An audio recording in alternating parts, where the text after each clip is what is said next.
friends and people hating on you, it didn't start with hip hop and it didn't start with black culture. It's been a part of the human experience. And yes, you can find things about fake friends and jealousy and all of that. You can go back to the ancient Greeks and Romans. You can go to ancient Africa. You can go to ancient Chinese culture and European culture. These kinds of things, yes, check that. These kind of things are part of the human experience. So, how does one express these concepts? Well, typically through telling a story. Either the story of your own life or you're making up stories. It may not be your story, but it may be something your sister went through or your cousin went through, or maybe no one you knew. Some people call that creative writing, right? You're coming up with stories or poetry or poems to try to express your feelings about different things. All right? So, song, music, plays really into that because we tell stories. We have storytelling through song. So if I want to talk about my childhood was rough, or my childhood was great, or I have a great relationship with my mother, or I have a horrible relationship with my mother, I am so in love, or I hate that chick, whatever the emotional thing is, we tend to express the story of that through song. And so storytelling through music is an extremely powerful aspect of the concept of music appreciation. If you don't know what love or a notion of romantic love is, if you don't know what that is, then how can you recognize it in an Italian song? Even if it was in English, if you don't know what it is, you wouldn't be able to connect to it. What if it was in German? What if it was in Kosa, or Zulu, or Mandarin, or Farsi? If you don't understand the concept of love, it doesn't matter the language, you have a hard time connecting. But if you understand the beauty of a sunrise, I'm not saying what y'all was doing, but y'all just getting back home to the dorm, and the sun is just coming up, and it's so beautiful. If you have an appreciation of the beautifulness of or the beauty of a sunrise, well, you might be able to relate to someone who's talking about the beauty of a sunrise. Yeah, we can come over here. Yes. Oh. Do you have one for? Yeah, because he will be. Okay. Give me this one. Okay. Kind of. But he's all close together. Oh yeah, I'll stand. Yeah, but he's fine. Okay. All right. Where was I? Sunrise. Yes, sunrise. So if you have a German poet that's talking about the beauty of the sunrise, or a Chinese author talking about the beauty of the sunrise, if you yourself understand the beauty of the sunrise, you can relate. You have the ability to relate in some way. Okay? So, within that, the stories that we constantly listen to reveal something about ourselves. If we're constantly listening to stories about the glory of the Lord, let's say Christian. And for those of you who have a Christian faith, or Judeo-Christian faith, or what we call them, Abrahamic faith traditions, I'll get into, well, for my class, I'll get into that later. All right. So if you have that faith tradition and you're constantly listening to music that affirms your spirit, encourages you to do better, it's not a surprise that you're behavior is aligned with those messages because you're always listening to it. But what if we're listening to Professor Watkins' favorite artist, Sexy Red? If we're listening to that all day, can we be surprised that those messages and those stories become a part of our behavior? We may start to take on the concepts and the thoughts of that person because we listen to that all day long. We can't be surprised that if you listen to Sexy Red, you might start dressing a certain way, right? We can't be surprised if you listen to 2 Chainz or Lil Wayne or what's the guy that's dressed like a Skittle? 6ix9ine. Yeah. We can't be surprised if that kind of music is what you listen to all day, that may have something to do with how you see the world and how you behave. So today, I am so pleased and honored to have someone that I can really say is a good friend. His family has fed me many a day.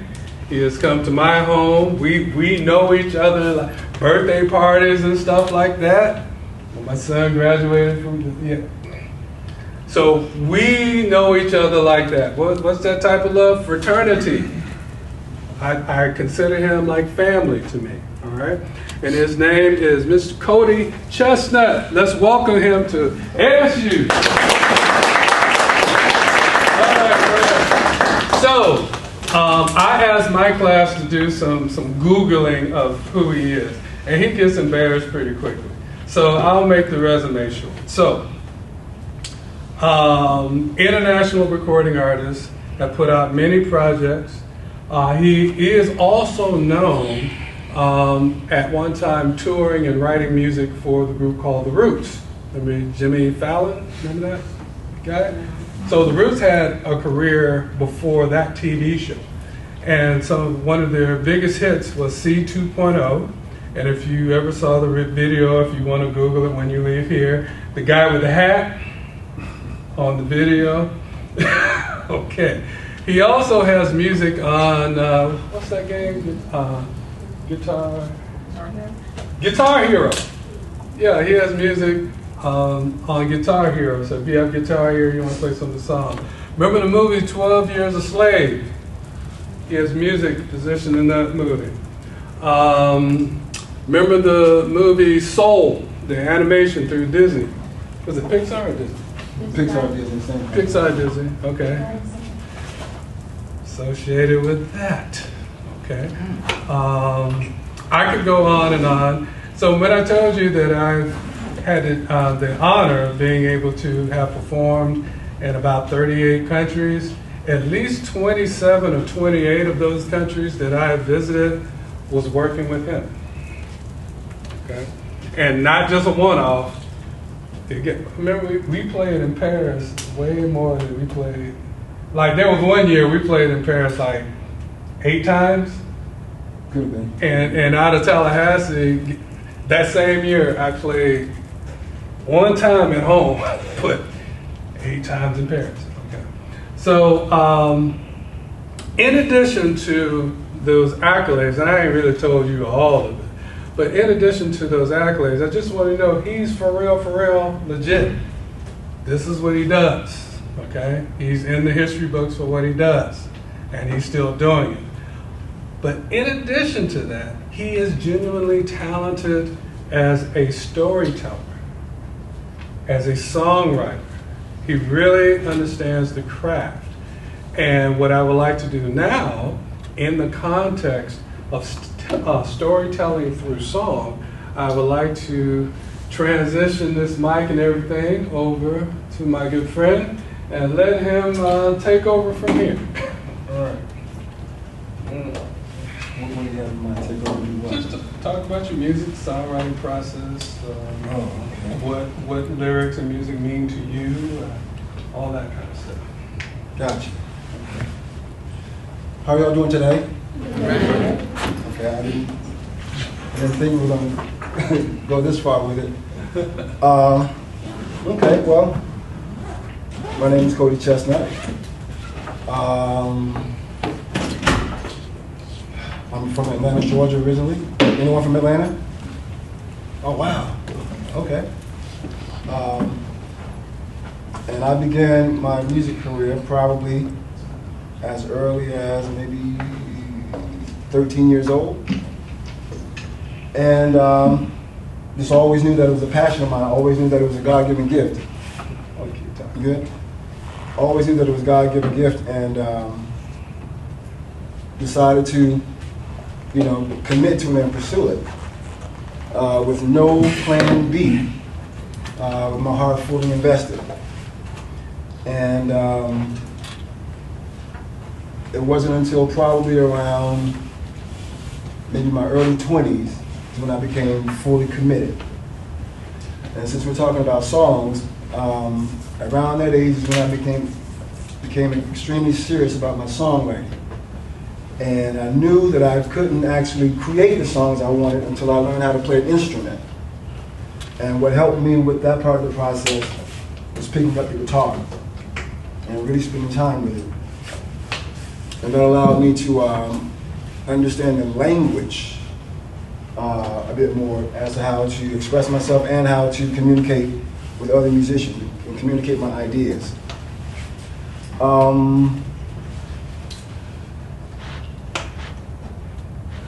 Brother Johnson mentioned the songwriting process and storytelling.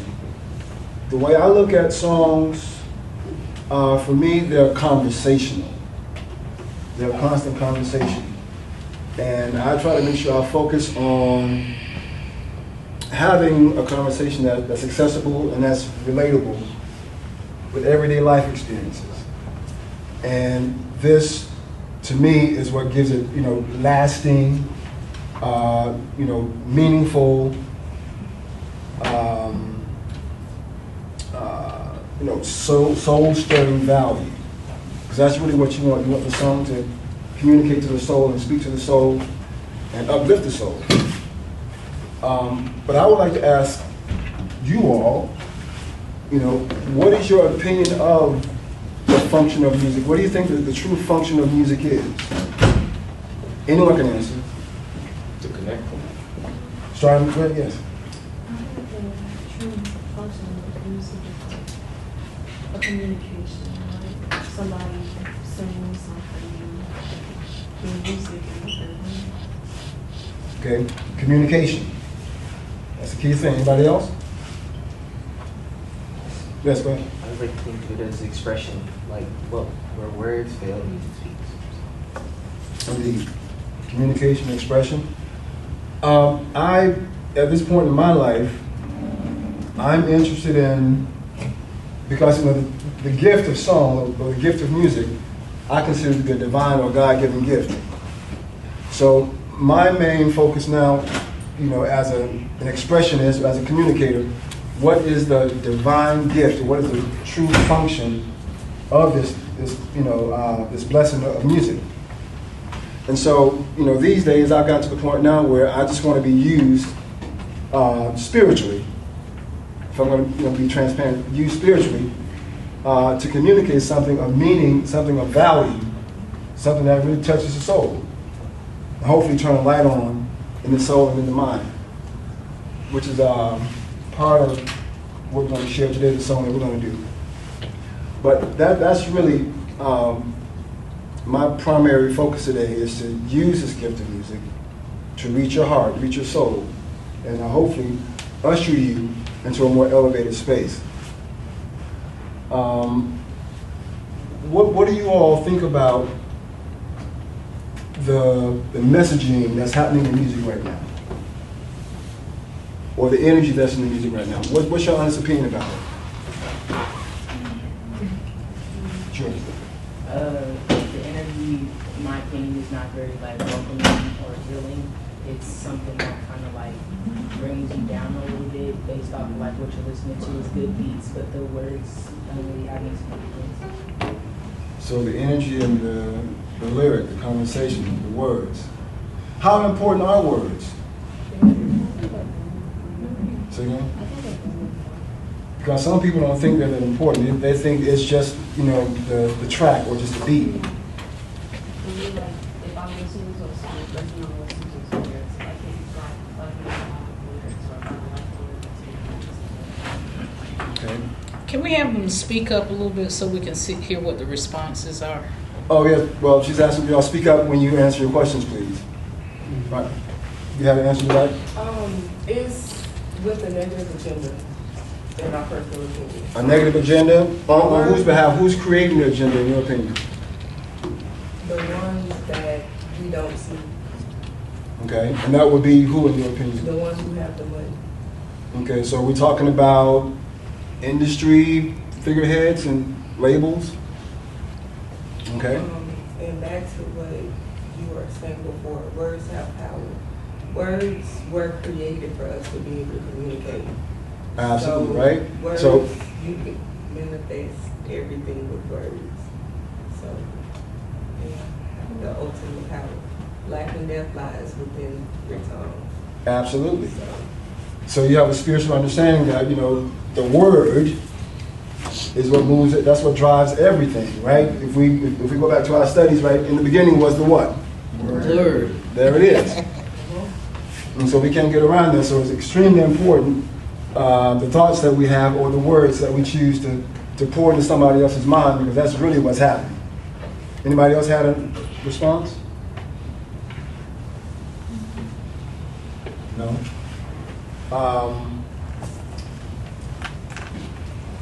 How should I put this? Never mind. I'll answer that question. Do you mind if I write the lyrics? Speaking of the word, do you mind if I write the lyrics on the board? Sure. I hope this works. Yeah, this works.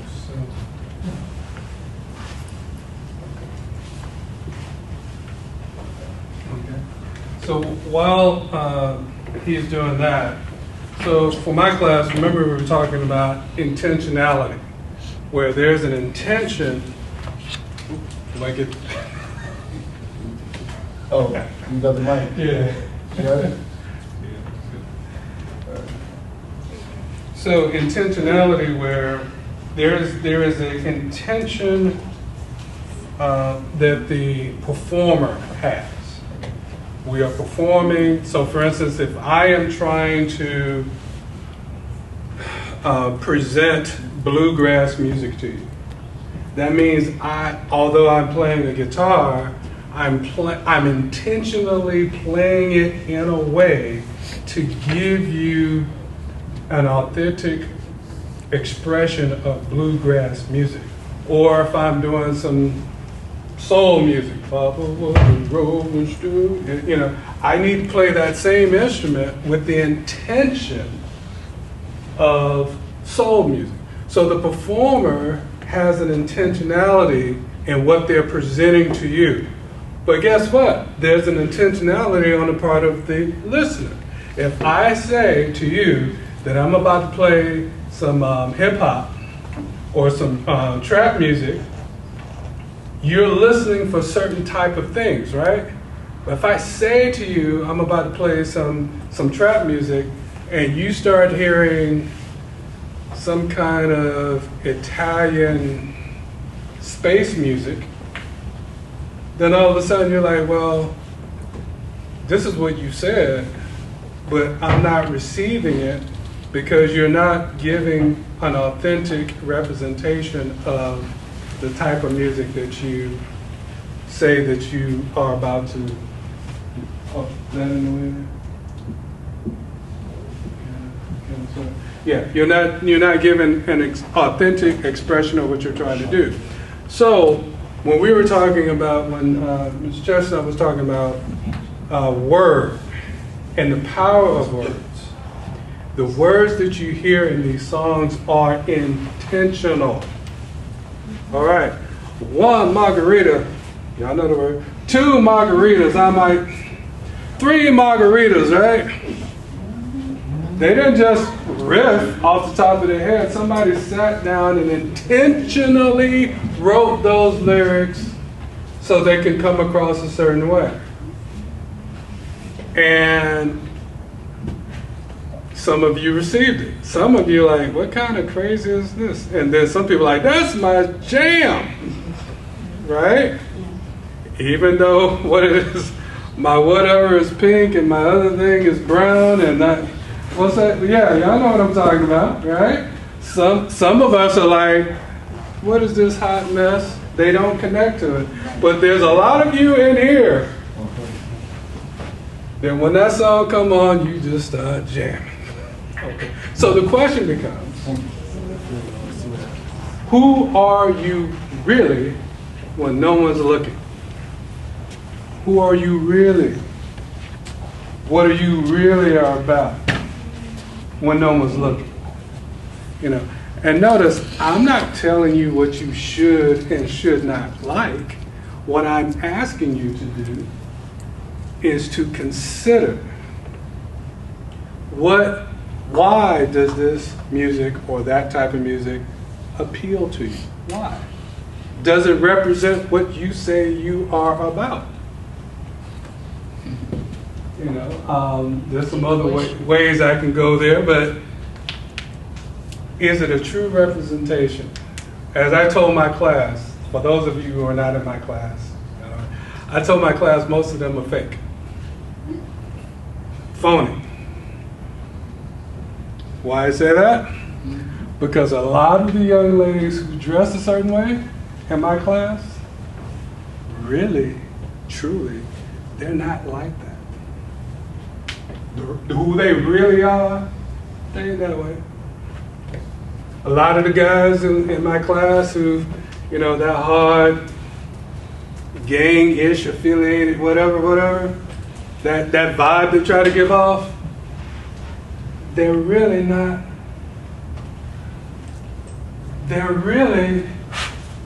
like that.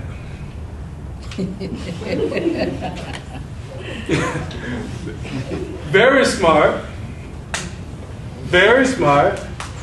have a sense of self, have a sense of future, have a whatever, but a lot of us put on a uniform in a way of telling a story through how we present ourselves. A lot of us put on a uniform that really don't represent who we are about. I don't know if that applies to people who are not in my class, but in my class I called them out. I'll put you on the spot.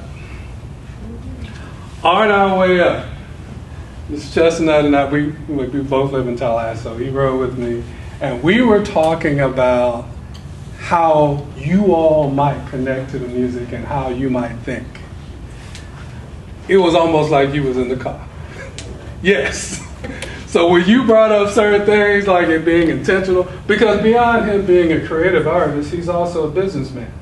He also understands how the business of music works and how record sales and analytics and all of that. He has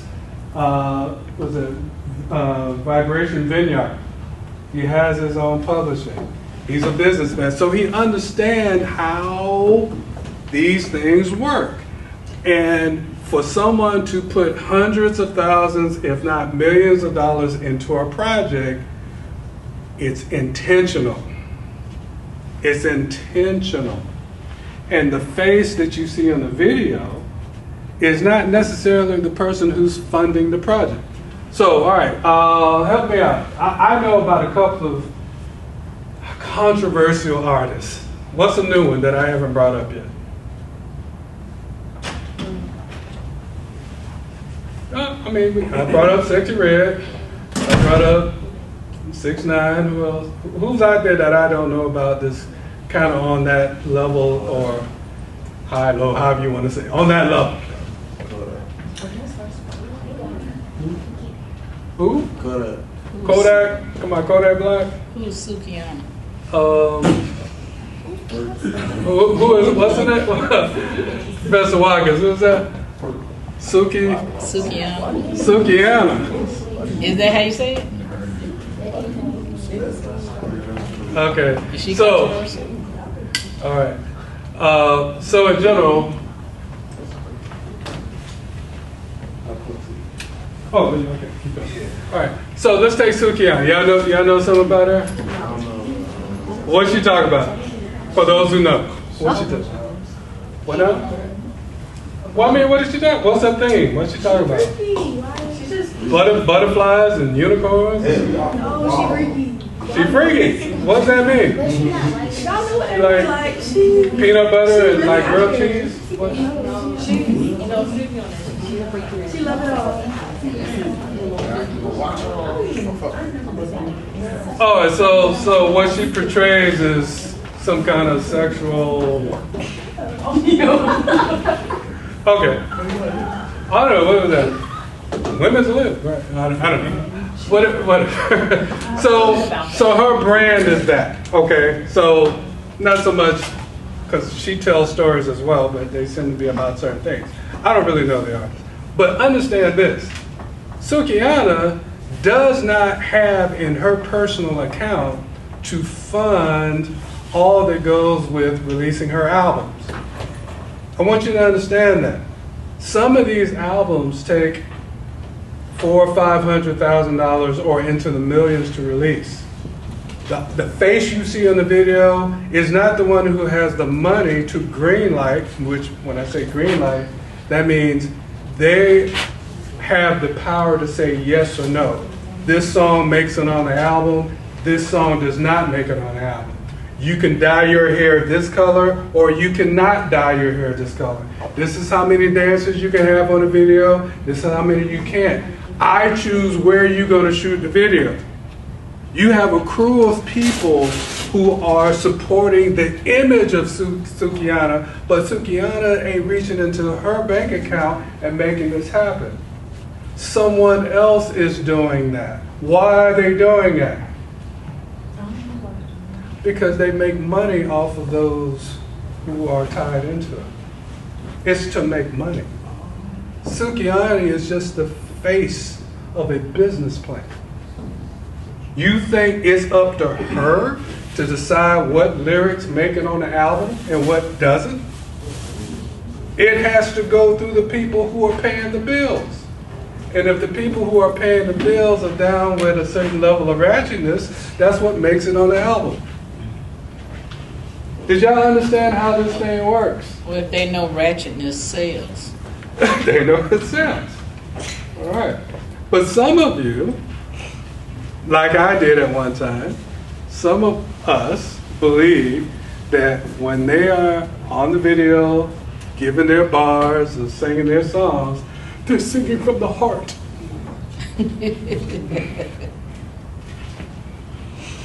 What's your girl? I don't cook, I don't clean.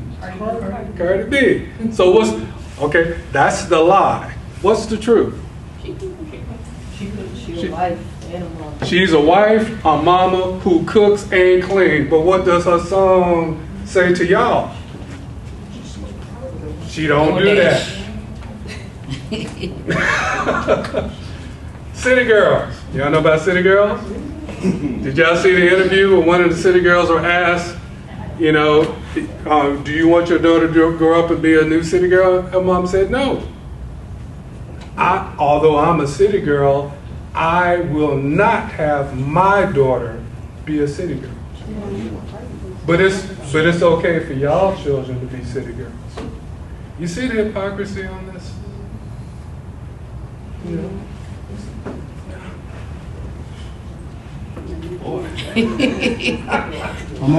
We're almost there. All right, so sometimes I kind of pick on the ladies. Let me pick on the guys. All right, because of how much money is kind of involved in something, if you have an artist that's getting arrested for whatever, for fighting or for drugs or for gun possession, if you have an artist that's getting arrested every month, is that good for business? No. So how much of if I put together a 10-city tour, and in each city, let's say, let me go low level. Each city, there's a $20,000 payment, but there are 10 cities, right? So how much money is that? 10 cities, 20,000 each city. 20,000. All right, 10 cities. So if my group has to perform 7 cities before I can make a profit, how do I feel as producer, promoter, venue owner when I have an artist signed to me that I don't know if they can make it through the second show without getting arrested or shot? What does that look like to business? How many other cities you've missed out on the money, right? So a lot of those people who come across as gang, just think about it. If they've been in the business for years and years, behind the scenes, they're real quiet. Because acting that way is bad for business. Unless it is orchestrated in a certain type of way. A lot of these people you think have beefs with each other, really don't. But it's good theater. Back in the day, we used to have WWF. Now it's called what? WWE? And we would see these, this side don't like this side, and they always, and then when the cameras are off, they're all back in the trailers behind the stage, drinking and having a good time and laughing. But on stage, it's like, man, Hulk Hogan really hates this person. In real life, no, they don't. All right, so let me give this back over to Mr. Chestnutt here. All right. Very good. I appreciate it. Well, I just saw the guy. I spoke. What was your name earlier? I met you earlier. Kiwi. Kiwi? Yes, sir. Okay. So you said that you looked up, you did some research on my music. Yes, sir. You had some questions. So I'm wide open for questions because I didn't have much to talk about. But if you have some questions, I would love to hear them.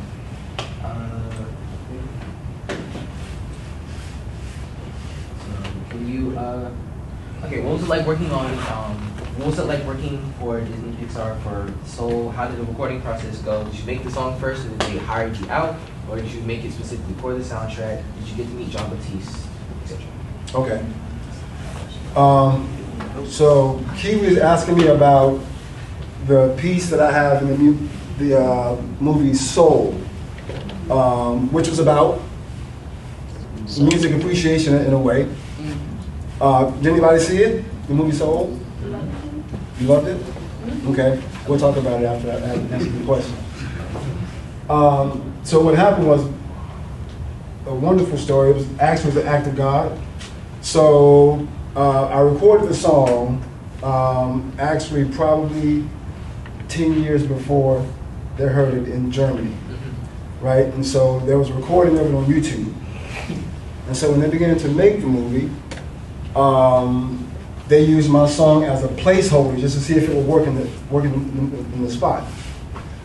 And so they tested a lot of other songs, but those songs just didn't work. And so once they decided that this is the song for the scene, they began to reach out and try to find me. They couldn't find me, so they found my cousin, who was my former business partner.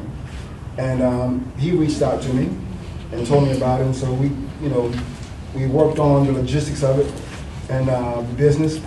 And they flew us out to San Francisco to Pixar, their studio. And so I recut it on the spot at their studio. And they wanted me to add an additional verse. So it's kind of a new version for the movie, but that's how it happened. And true blessing, the song, the spirit of it seemed to work perfect. I wanted to transition into film anyway, so this was a perfect opportunity to do that. Okay, so speaking of transitioning into film, are you familiar with sync licensing? Yes. So, do you do that often? What would you recommend for getting into that? Absolutely. So this is what, all of you that are interested in creating music or being in the music business, there's so much more to do with music outside of the radio. When you think about it, every commercial that you hear, what's playing? Music. Always. Music is the main component that sells all products. So yes, that's a very lucrative, space to go into. It doesn't matter, if you have hit songs or not, you can always come up with a great idea for a possible movie spot or a commercial spot, and that's a very popular way to generate revenue in terms of licensing and singing. Okay. Well, how do you usually go about this? Like what? Okay, all I'm saying, this is our music major.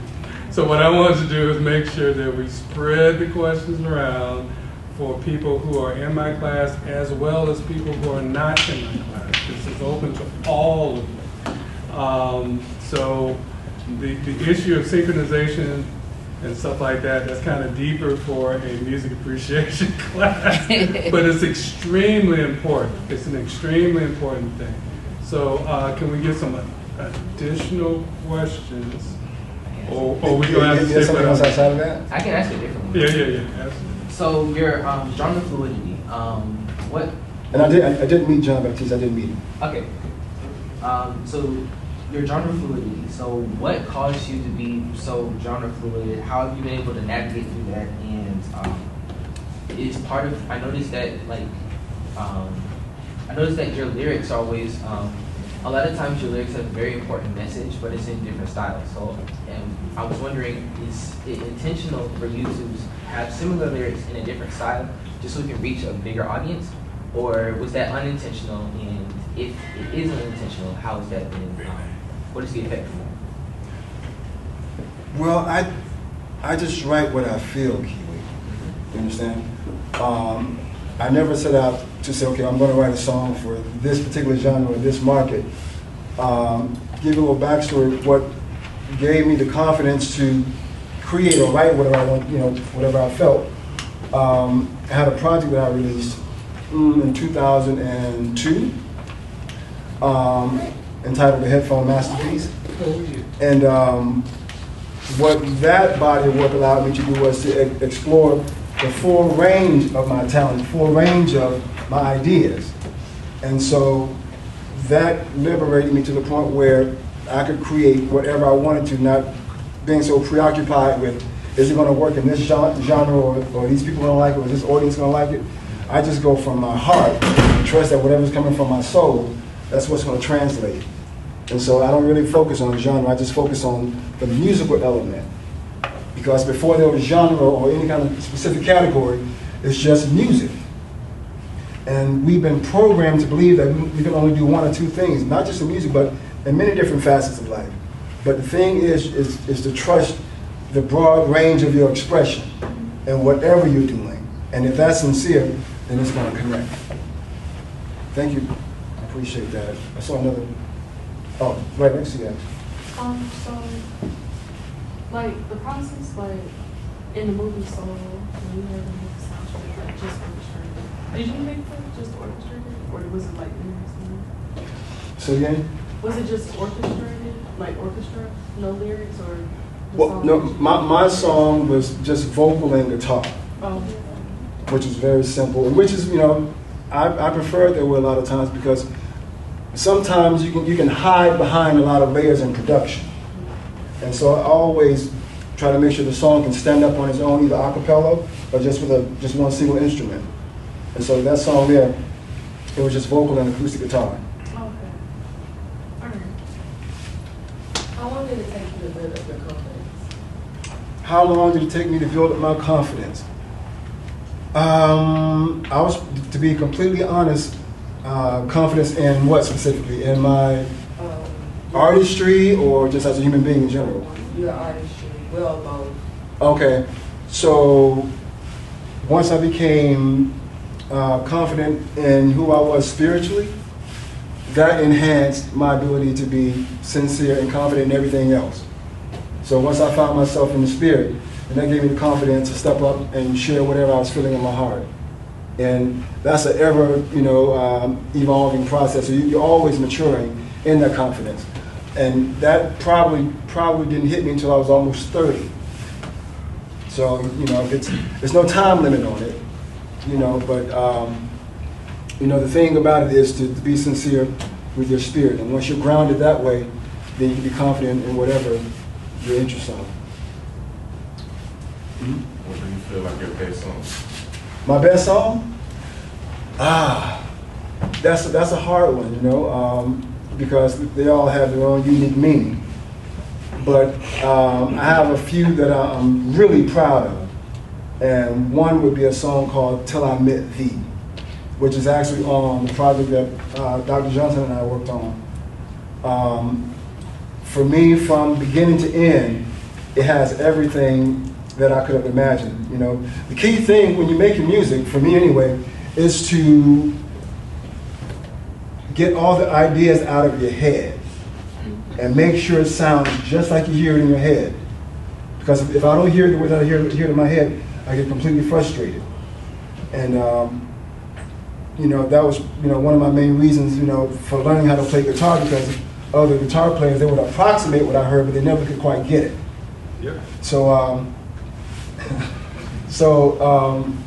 yeah, that particular song right there, I'm really proud of it from beginning to end, because it just came out completely the way I envisioned it in my soul. So when you get a chance to listen to it, it's called Till I Met Thee. Till I Met Thee. Yes. How's your overall experience working on the new song? And would you say that what was the difference for you? Like, how did you like it working behind the screen and also just like front and center versus being behind the center? Like, how was that? No, it was beautiful because I enjoy the studio process anyway. I love being, you know, in the creative, you know, the lab, so to speak. That's where I think I flourished the most. But I enjoyed it. You know, it was different in terms of my normal recording environment. When I first went in, it was very professional, you know, very clinical and kind of, you know, sterile, you know.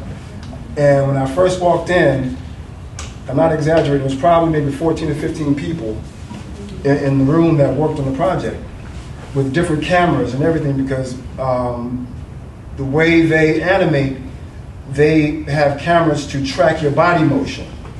So the character that you see on television, I mean, see in the movie, all the movement is actually my movement. They track the hands, the fingers. They had a camera on the headstock here to record my fingers. No, I didn't do that. I didn't do that. I just had cameras on me just to monitor everything, which was different. And it took me a while to adjust to it, but I really enjoyed it. It was a new challenge. Yes. How long did it take you to write the song? Or not just to write the song so much? Well, do you use the instrumental for it first and then put it into it? Well, there are different ways for everyone. You know, the process isn't the same for everybody.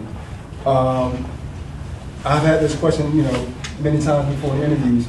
So for me, the melody can come first, or just a lyrical phrase. Sometimes a lyrical phrase can dictate what the melody is going to be.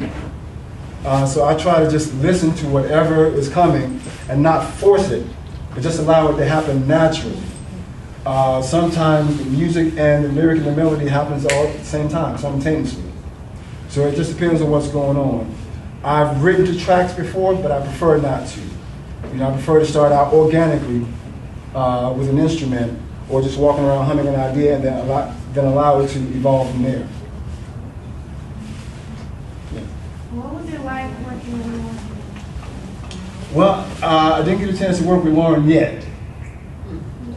No, that's on my list though. I have a song that I know will be perfect for the two of us, but we haven't gotten to it yet. Okay, my first question is, do you get a lot of writer's block, or is that just flow easy? I've never had what's called writer's block. I've had moments where things just didn't flow as well as I wanted them to, but I learned very early on not to force it, you know, which is, you know, part of just, you know, life experience, you know, in general. You don't force things, you know, you kind of allow them to take shape naturally. But what I do is I just live. I live my life. I let life dictate what needs to be written, because I want it to be organic and authentic. So I don't ever experience, writer's block, but I have moments where things don't flow as quickly as it does other times. That's awesome. Where was your first performance and how old you was? Say again? Where was your first performance and how old were you when you started out? Okay, so my very first professional performance happened when I was 13 years old. My father managed a band that was similar to the Temptations of the Four Tops. You familiar? So he managed a band like that. And so my uncle was one of the lead singers in the band, and he suggested to my father that I actually come out on the road and open up for them. And so, yes, my first gig was at the Stadium Hotel in Atlanta. If you're ever in Atlanta again, those who are from Atlanta, when you're driving down 20, right before you get on 75, there's a hotel to the left. And that was called the Stadium Hotel, and that was my first professional gig.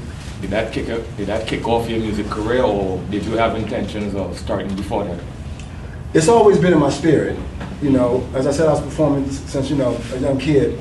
But that was when I actually began to feel like, okay, well, this is, I could do this. It felt natural. Going back to the question you asked me, that's when I began, to build some confidence as well, because I saw how the people responded. So, did you have like a stage fright or anything? Like, were you nervous, or did it kind of just like come at ease? You mean at that point in time, at that age? I think at that age, I was so eager to go out and show out that I had all the courage and the confidence to do it. But as I got older, I would get some nervous energy, but I enjoyed it because it just intensified the performance for me. Well, due for time, Okay. can you talk about you set up the song, or how you going to do it? It's not much to set up. So going back to what we were talking about, the word, right, and the conversation. So I wanted you all to see these words as I was, as I was singing them, just so they can resonate with you in your own life. Because I don't know if I ever see you again, on this planet. But hopefully these ideas be something you can walk away with and keep in your soul. This, for me, it's like a daily mantra. It's like, something I can walk around with in my soul every single day. It keeps me in alignment, keeps me focused, keeps things in perspective for me. I'm sure some of you all had a chance to look at them while I was, writing them down. Any thoughts on what you've read, what you've seen? Let me ask you this. Does any of this resonate with you all? It's not too old-fashioned. Not too old-fashioned, yeah. Not too churchy, yeah. So it's accessible? That's the main thing. That's what I was saying earlier. Right now, my main focus is being open to receive the information and conversations that will connect right now across generations. So hopefully, you guys can take these and internalize them and walk with them after this day. You want to try to get into it? Yeah. Sure. All right. So the title of the song is "All I Want," and this will be for you personally, not online. Okay? All right.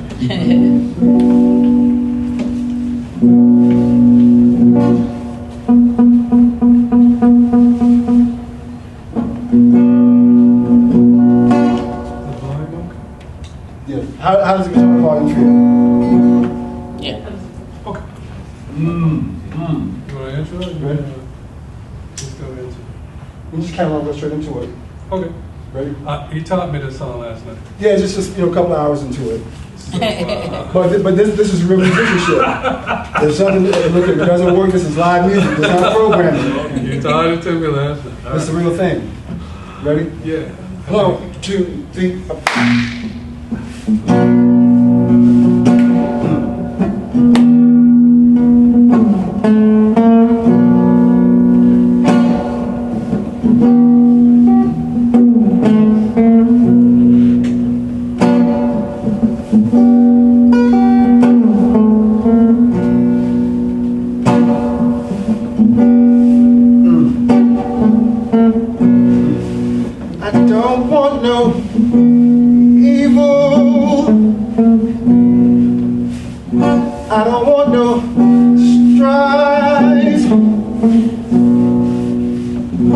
Lord, I don't want any of these things in my life, yeah. I don't want no demons, no I don't. I don't want that kind of pain, no. Lord, I don't want no bad spirit or energy to know my children's names. Said I only want God in my life.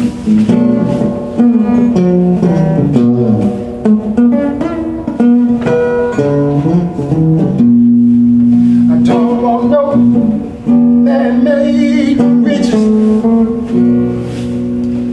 to eclipse my faith, no Lord, 'cause I learned that the greatest power is really living in this way, yeah.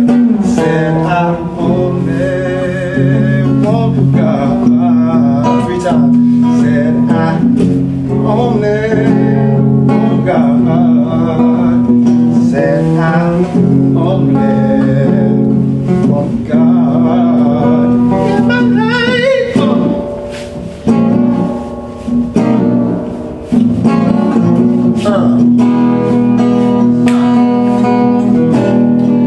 That's all I want, yeah.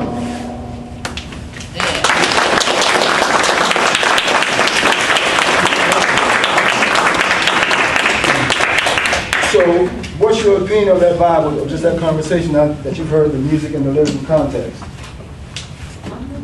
Spiritual. You ever saw the movie How Hard They Fall? The harder they fall. The Harder They Fall. It The seemed, it felt like Western, the black Western couple. Yeah. What's my name? Jimmy Cliff? yeah, I don't know. When did it come out?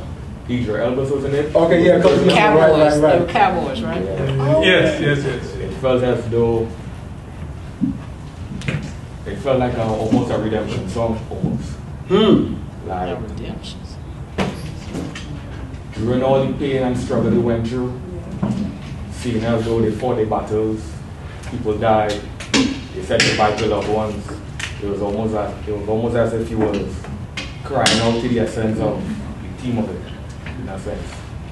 Okay, so you got all of that substance and soul from this experience. Yeah, it brought me back to that movie. So it brought me back to like certain clips, certain parts that they went through, you know? Like it was almost like a trailer.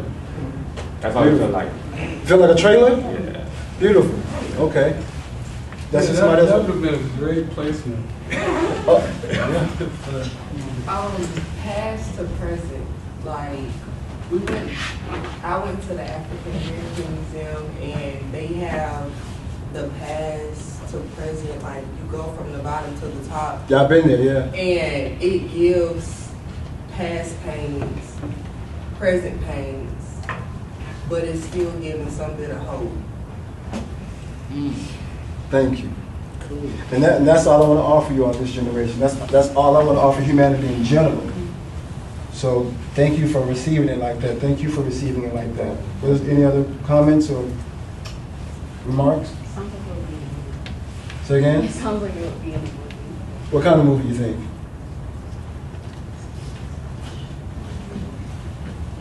That's actually kind of accurate. What's I that? consider it would be a movie. Like, I missed it. A Madea movie? yeah, like after the climax has happened and everybody's like going through something. Yeah, just yeah. Or like when Definitely black. a big happy family when the mom was in the hospital. Something like But basically, after the climax has happened and everybody's going through all their troubles, I feel like that's the song that would play while everybody's just going through what they're going through. And yeah. So would you say that it's uplifting? Is that what you Yes. think? Uplifting, or It's it's like- it's healing? I would say it's healing, and I think, you know, like you hear the song and then you see what the person is going through. Like when you're playing that movie, or whatever, it kind of like brings you, give you a sense of, you know, it's gonna be okay. Like all that stuff is gonna go away after you speak. That's how I see it. You done with it? Say again? You done with it? I know that ain't it. Oh, the song? No, I'm done. See, that's the thing you learn as well as a songwriter. It doesn't have to be 3 minutes. It doesn't have to be 4 minutes. It can be 45 seconds as long as the thought is complete. So this song is called All I Want. Johnson, do you have more time? Oh, yeah. Yeah, so this song is called That's All I Want, right? So just think about this. I don't want no evil. I don't want no strife. I don't want any of these things in my life. I can stop right there. You know, there's nothing else to say after that, really. But I go on to say, I don't want no demons. Can you all relate to that? Yes, sir. I don't want that kind of pain. I don't want I'm a father now. I don't want no bad spirit or energy to know my children's name. Not just me, but I don't even want to know my children's name. I only want God in my life. I don't want no man-made riches to eclipse my faith. What do I mean when I say that? Like you don't want all the money to just like. I can't hear you speak up here. You don't want the money to like cloud your judgment. You don't want corruption. Okay, is that happening now? You think money is corrupting our judgment? Yeah. Yes. So that would make that line relevant today, right? Okay. Okay, I don't want no man-made riches to eclipse my faith. Why? Because I've learned that the greatest power is really living in this way. Not just talking about it, but you got to live it. And I go on to say, all I want is God. I only want God in my life. So back to what you were saying, that's a complete thought for me. And I ended with the phrase, that's all I want.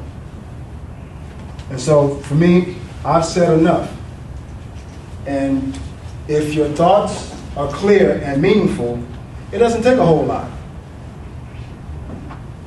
And that's just in regular conversation, not just in song, but if your words and thoughts are clear, it doesn't take a whole lot to express yourself and to make a connection. Yes. So like when you first started, like did you start like writing automatically or freestyle, like starting off your head? So this is one of those songs I was saying earlier, everything just came at the same time. I started playing the guitar, and as God would have it, everything just flowed. But that's because I had myself, I was open to it, which is how I approach all my music now. Just ask God, just give me what I need. Yes. So like when you're writing and you that spark just kind of happens, and do you automatically start writing, or like can you hold it, or can you like hold it till later, or like when you forget, when you lose it if you don't write it down at that moment? Sometimes it happens, but I've gotten to the point now in my life, the moment it comes to my mind, I document it.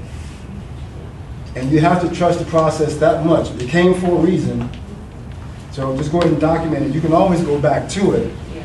But these days now I go straight to my voice memo and I put the idea down immediately. And then I can always go back and build on it. But if it comes to you, trust that it came to you for a reason. The information in the universe is not just floating around, it's coming with specific instructions. So we got to make sure we're tuned into it so that we can actually fulfill its function.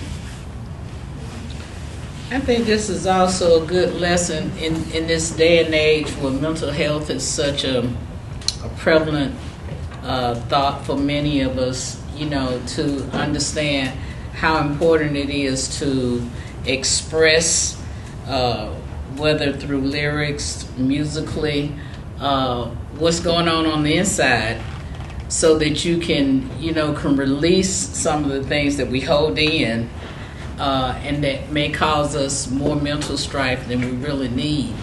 And it becomes an affirmation. It becomes a way of releasing those things that hold us down sometimes. So I just think that's a very important lesson to take away today. Thank you so much. Because the music, everything we're talking about really is about release. Mm-hmm. That's all the music is.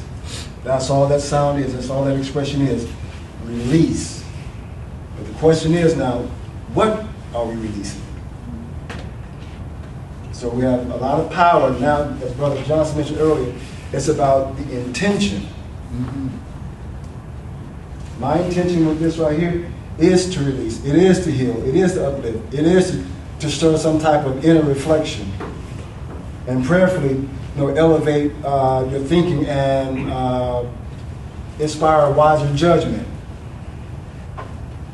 So that, for me, is the full function. As I started out earlier, for me, that's the full divine function of music, or the gift of communication and sound. Okay. You all good? Yeah. So I want to be completely transparent with you. As I was telling the brothers earlier, it's a real art form for people to stand up in front of students or people in general to keep them engaged and interested. And I've never felt like that was my forte. So I really want to thank you all today for being patient with the process and finding the rhythm in communication, because I really wanted to connect. Because I don't get a chance to talk to younger people, I should say, that much. And I truly do want to communicate. I want to listen, and I want to share what I have to offer, because that is my role now, to offer you whatever I can to help you on your journey. So thank you so much for being patient and open today. I was going to say something else. Oh yeah, so the 12 Years a Slave movie. So that movie inspired a song called "What Does Freedom Mean to a Free Man?" To a free man. So let's answer that question, somebody. So what does freedom mean to a free man? Because an enslaved man doesn't know what freedom is. So what does it mean to a free man?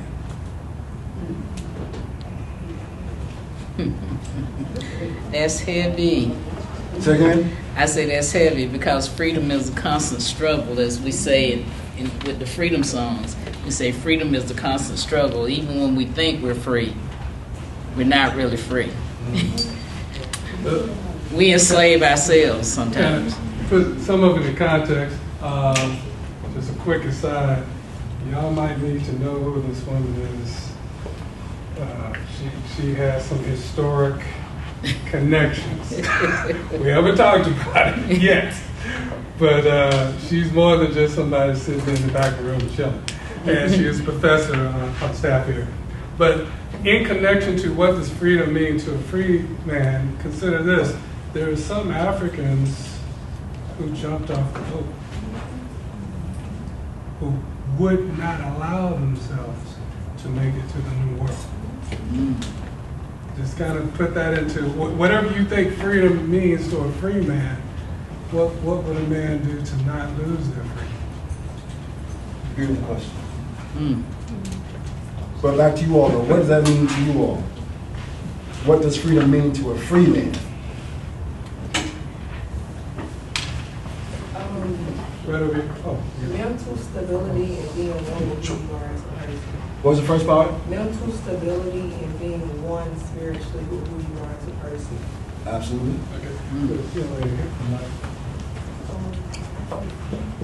Peace? Absolutely. Absolutely. Somebody over here? You spoke earlier. What does freedom mean to a free man, in your opinion? Just think about it. Well, let's start off with this. You consider yourself free? Why not?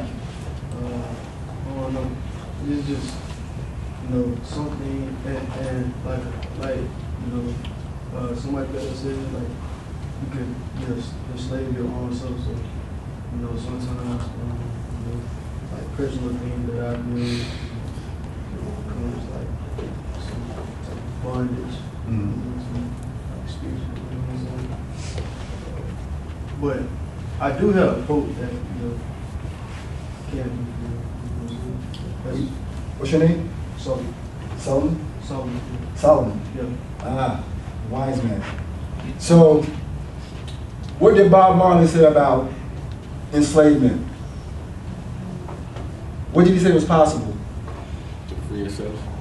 To free yourself How? from mental slavery, right? Free yourself.